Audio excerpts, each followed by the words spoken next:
تم خوب جان لو کہ غنیمت جو تم پاؤ، چاہے وہ کوئی بھی چیز ہو، تھوڑی ہو یا زیادہ، تو غنیمت میں سے 5واں حصہ اللہ کے لیے ہے اور رسول صلی اللہ علیہ وسلم کے لیے ہے اور حضور کے مسلمان رشتہ داروں کے لیے ہے اور یتیموں کے لیے ہے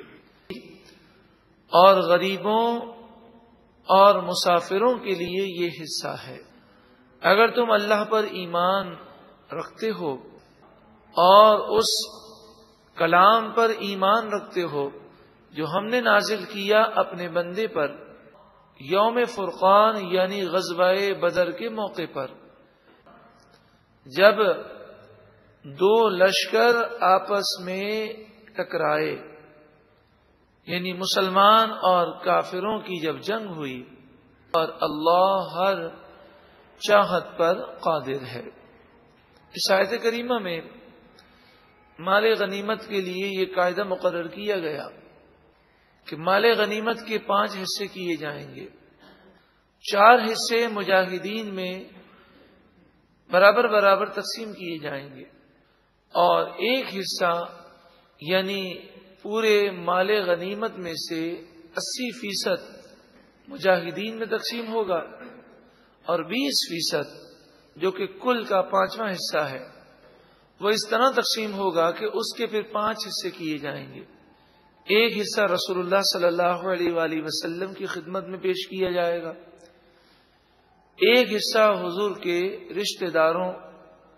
جو مسلمان رشتہ دار ہیں انہیں پیش کیا جائے گا، اور باقی 3 حصے یتیموں، غریبوں اور مسافروں میں تقسیم کیے جائیں گے۔ اس طرح اگر کل کا اندازہ لگائیں تو کل مال میں سے 20% یہ 5واں حصہ ہے اور 5ویں حصے میں سے پھر 1 حصہ حضور کی خدمت میں، یعنی کل مال میں سے 4% حضور کی بارگاہ میں، 4% حضور کے مسلمان رشتہ داروں کی بارگاہ میں، اور باقی 12% یتیموں، غریبوں اور مسافروں میں تقسیم کیا جائے گا۔ یہ مال غنیمت کی تقسیم ہے۔ اس طرح 20% حصہ تقسیم ہو جائے گا تو 80% حصہ مجاہدین میں تقسیم ہوگا۔ رسول اللہ صلی اللہ علیہ وآلہ وسلم کے پردہ ظاہری کے بعد اب جو 20% حصہ ہے یہ کل کا کل غریبوں میں،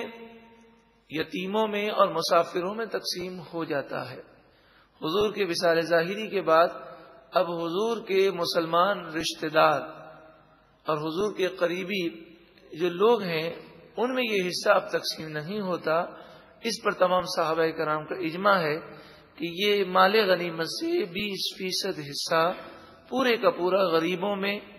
یتیموں میں، مسکینوں میں اور مسافروں میں تقسیم کر دیا جائے گا۔ یہ تقسیم کرنا تم پر لازم ہے اگر تم اللہ پر ایمان رکھتے ہو، اور فرمایا اگر تم ایمان رکھتے ہو اس کلام پر اور اس فتح پر جو اللہ نے غزوہ بدر پر نازل فرمائے، وہ موقع جسے یوم الفرقان کہا گیا۔ فرقان کے معنی حق اور باطل میں فرق کرنے والا، یہ وہ دن ہے جس نے حق اور باطل میں فرق کر دیا اور حق کو واضح کر دیا۔